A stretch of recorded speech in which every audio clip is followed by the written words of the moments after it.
Today we're looking at our first topic is going to be graduations of these freely algebras, I'm assuming. So let delta be a commutative monoid under addition.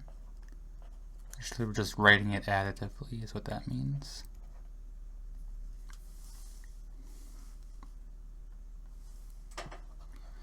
Let phi0 be a mapping of x into delta, and phi homomorphism of the free magma mx into delta, which extends phi0. For all delta in our commutative monoid, let the free algebra delta of x be the submodule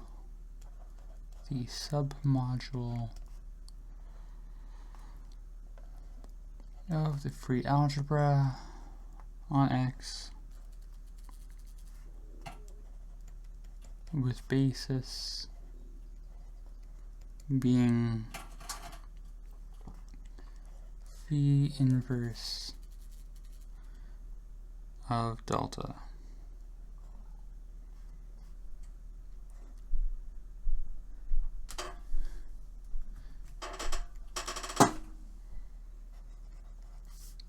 The family of lib delta x for delta in big delta is then a graduation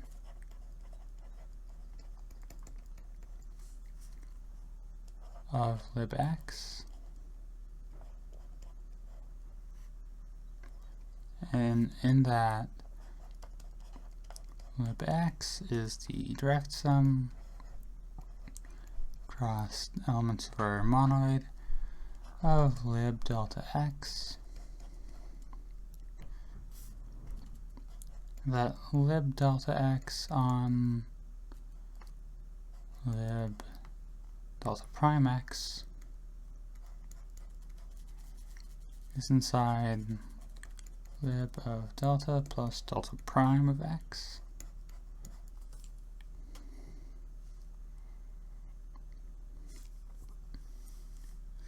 That's going to say lemma.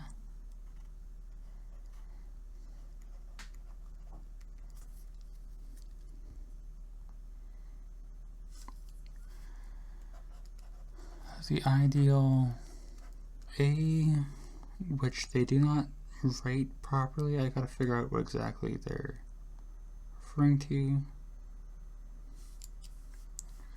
Generated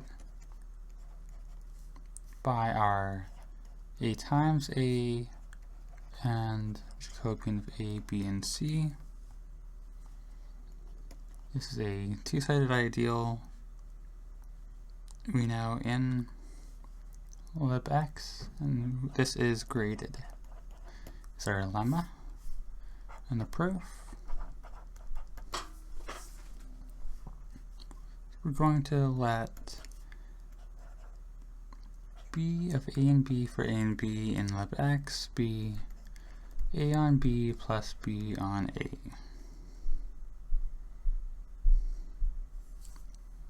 Which is thus equal to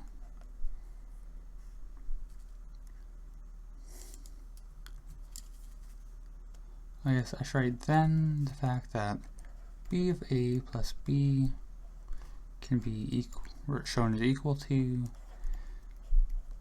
q of a plus b minus q of a minus q of b, and the fact that q of the sum of lambda I Wi is the sum of lambda I squared q of Wi, because q is essentially here the squaring function, plus the sum for I less than j of lambda I lambda j times b of Wi and Wj show that a family of QA for A in of X and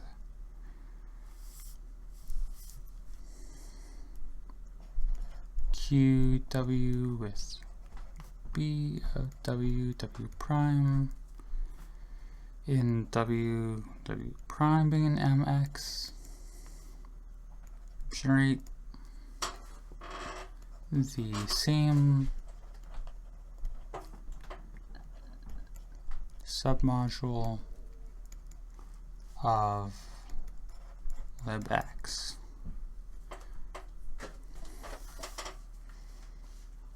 As our Jacobi identity checker is trilinear,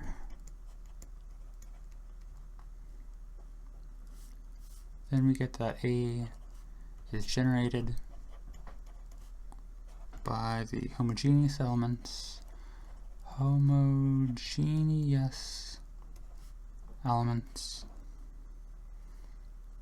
of QW BWW prime and JWW prime W double prime, and hence is graded.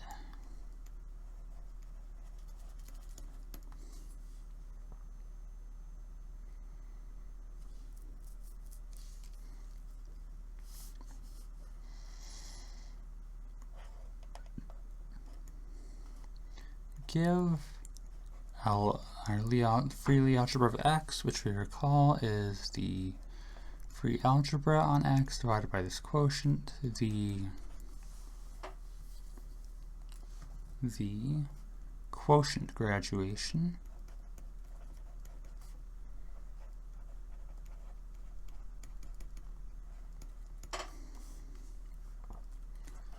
the homogeneous component of Lx,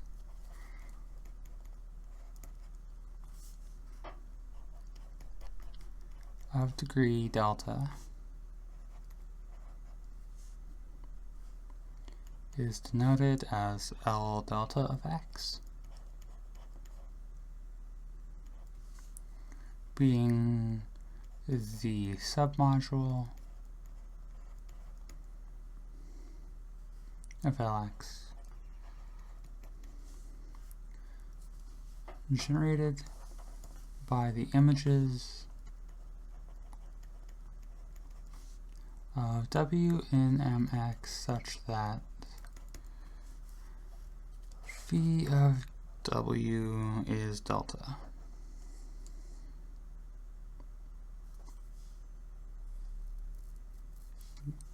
Now we have two cases here. The first is total graduation.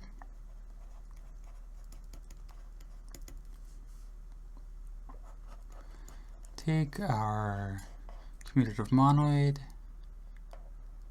to be the natural numbers and our initial measuring phi 0 of x to be 1 for all x in x.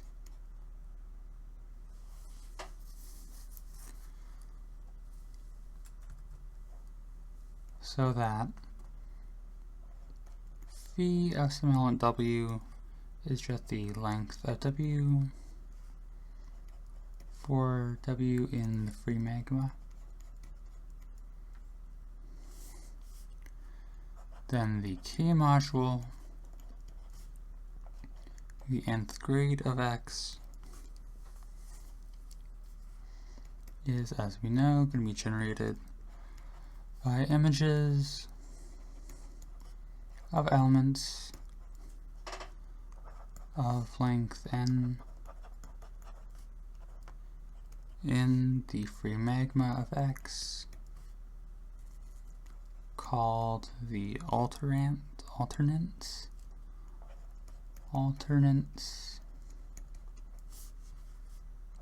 of degree n.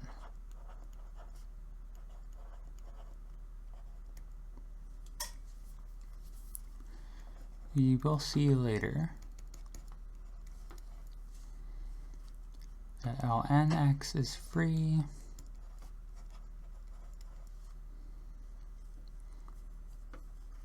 and admits a basis of alternants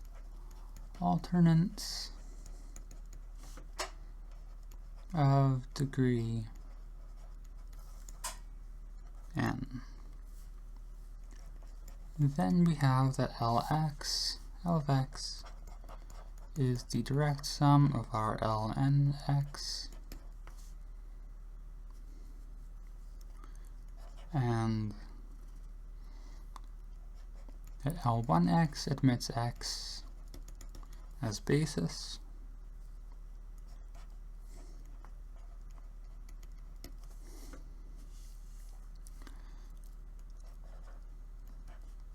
by our construction of mx, we get that Ln of x is the sum for p from 1 to n minus 1 of the bracket of Lp of x and Ln minus p of x.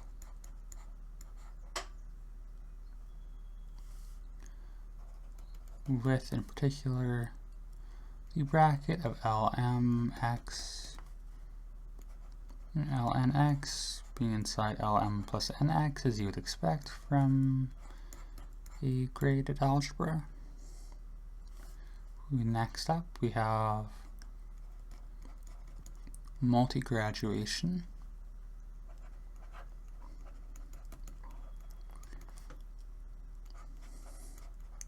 Take our commutative monoid to be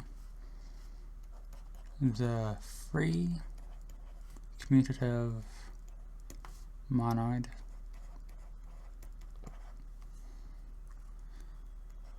and copies of n indexed by x on x.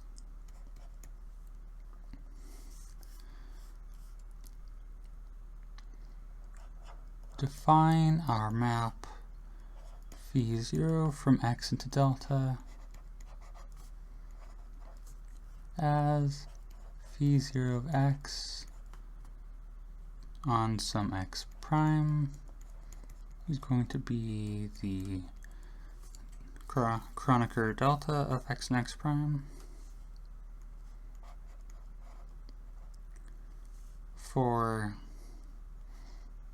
w in the free magma and x in the generating set,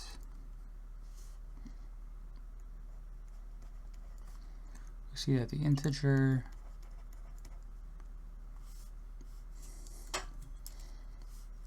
of phi of w on x is the number of occurrences, the number of occurrences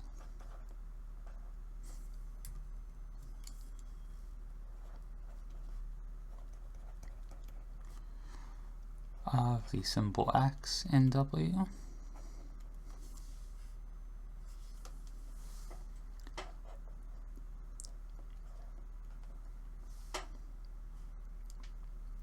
For some alpha in our free commutative monoid delta,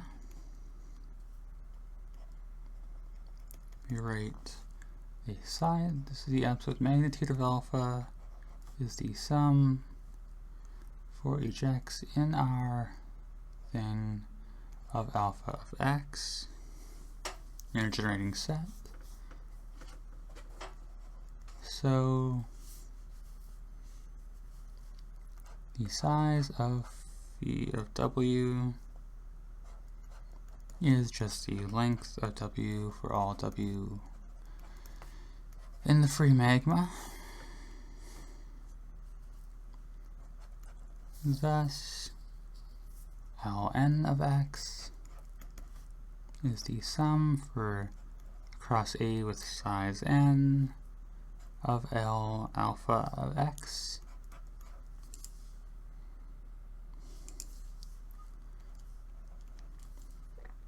so the bracket of L alpha of x and L beta of x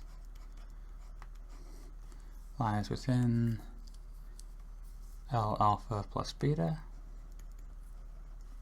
of x, as we would hope.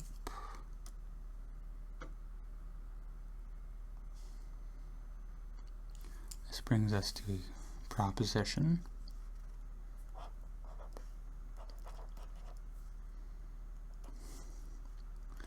Let S be a subset of X if the free commutative monoid on S is identified with its canonical image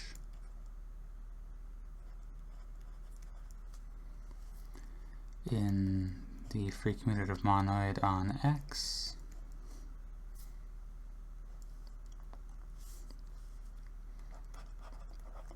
then L of S is the sum across alpha in S of L alpha of X. Let's look at that for all alpha in this NS. The homogeneous component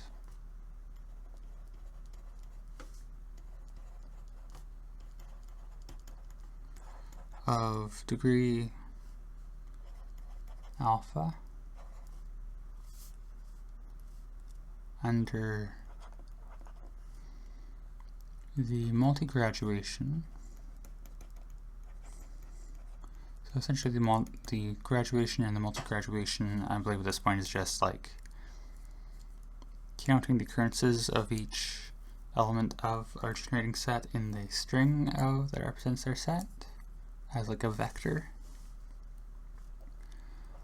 Homogeneous component of degree alpha under the multi-graduation on the freely algebra of S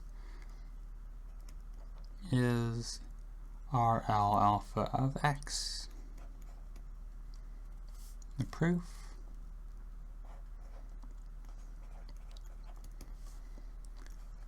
let alpha be in the free commutative monoid on S. The module L alpha of S is generated by the images in L of X of the element W in the free monoid on S, such that phi of W is alpha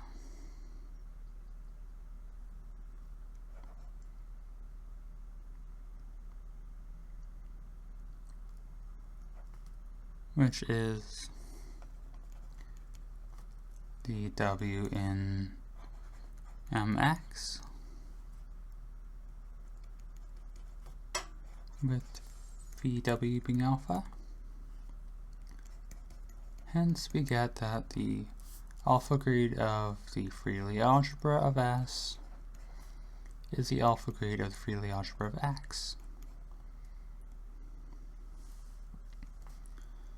We are done then. We get our proposition. by the relation that the free Lie algebra of S is the sum across all alphas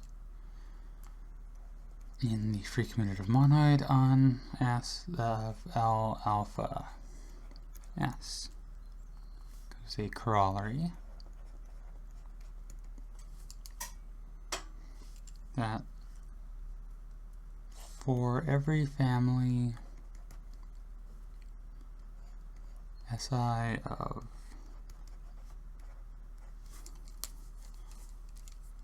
subsets of X, the free Lie algebra of the intersection of the Si is the intersection of the free Lie algebras of the Si's.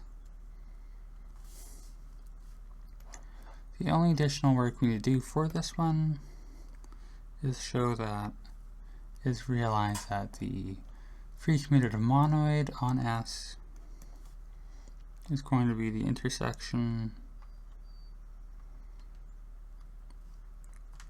of the free commutative monoid of Si for S being equal to the intersection of the Si's.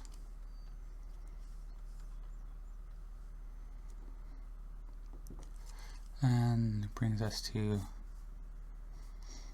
they have here, for some reason, I'm just going to kind of trust them on this, a discussion of the lower central series. I don't know where this is going to be going, but I guess that's the point of the series, right? So, proposition.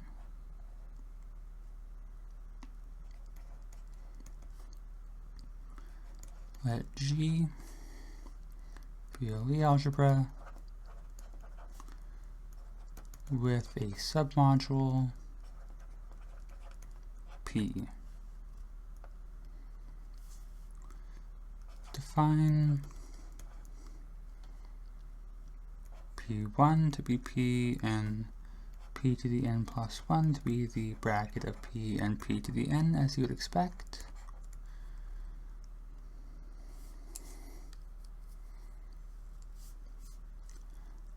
Then we have that the bracket of P to the m with P to the n is inside P to the m plus n, which we have seen before, I think.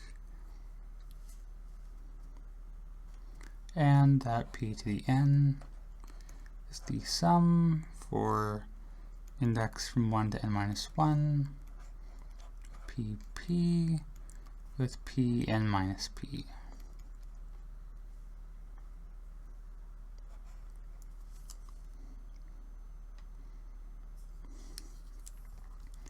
The first half we've already seen before is obvious. The second half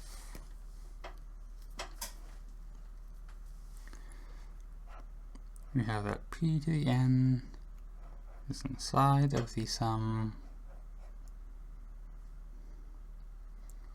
P equal 1 n minus 1 of this P n minus P, where each of these is from the first part, which lies within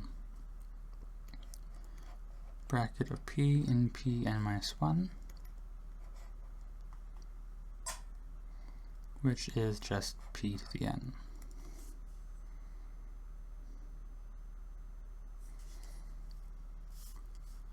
Note that when P is all of G, Pn is the nth term in the lower central series of G.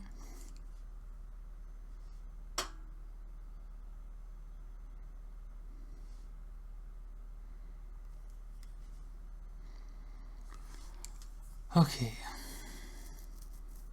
then they go on to show that this formula we've shown works for the lower central series, which is obvious. And then they go on with reminding that it's nilpotent if the Lie algebra is nilpotent if its lower central series bottoms out at 0, and it has a nilpotency class is the index of the last element in the lower central series, which is non-zero. which is all very well familiar to us. Proposition. Let X be a set and N be at least 1. Part A. Let the n plus 1th grade of X, the n plus 1th grade of the Freely algebra of X is the bracket of L1 of X with Ln of X. B is that the module Ln of X is generated by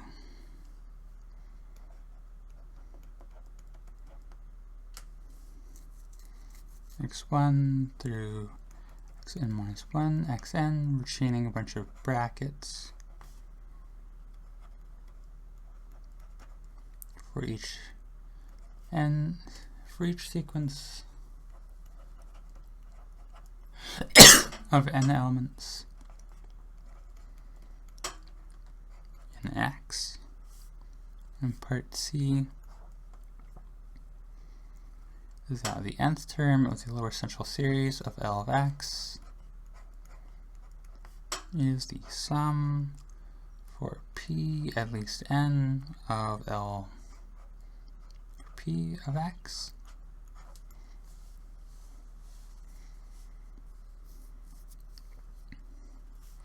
And the proof A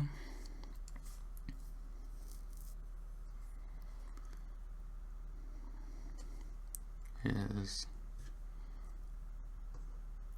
by induction, we've already seen.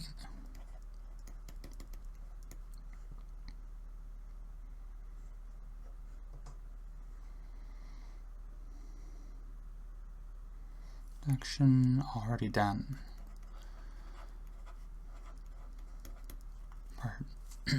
Part B.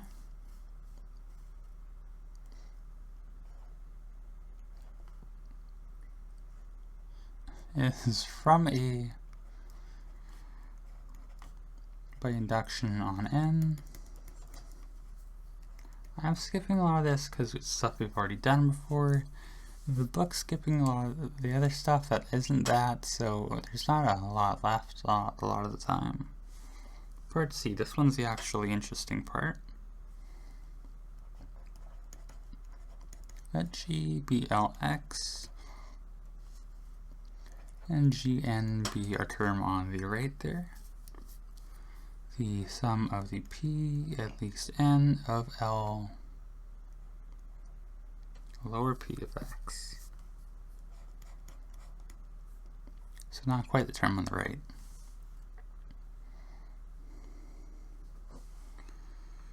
We know G is G1, the bracket of Gn and Gm lies within Gn plus m, and that G and Gn lies within Gn plus 1 by induction on n. The nth lower central series of G lies within Gn. We also have from part A that Ln lies within the Ln of x lies within Cn of G by induction on n, of course.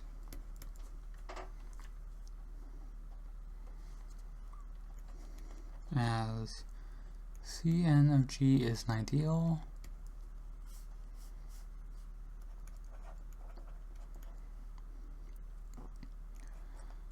the LP of x being inside the nth lower central series of G gives the LP plus 1 of x is the bracket of L1x and LP of x which is inside the nth central series of G.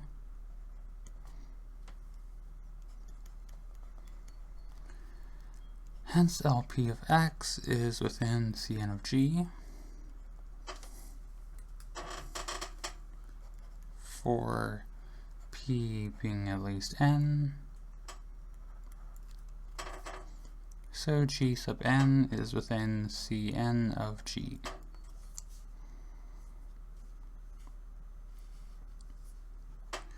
This comes with a corollary. So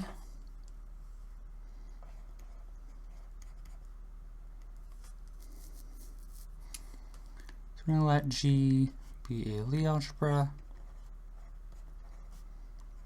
with generating family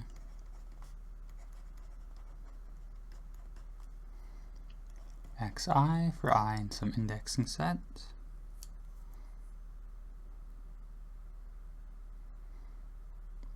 The nth term of the lower central series of G is the module generated by iterating brackets. Oh, it's generated. No,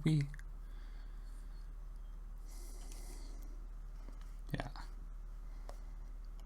Cn of G is not just closed, but is generated by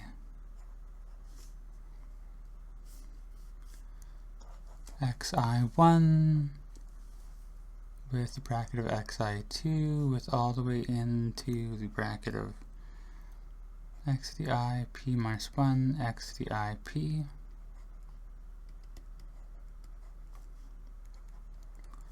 for p being at least n, and each of these in in I. Proof.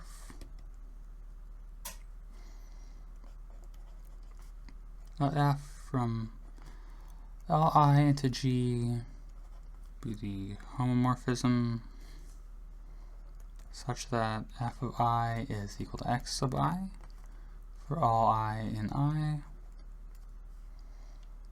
as xi generates G. G is f of the free Lie algebra on I. So the nth lower central series of G is f of c to the n of L to the I, and thus everything else is by our propositions. This might end up being a bit of a shorter one, but I think given how far we went over last time,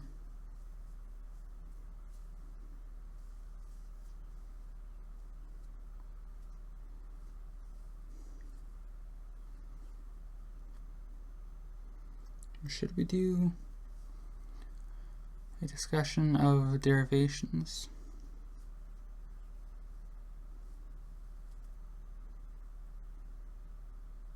Now, I'll leave that for next time. Maybe pacing these is always a real challenge, but I don't feel like doing any more right now. So we'll call it here. Thanks for watching.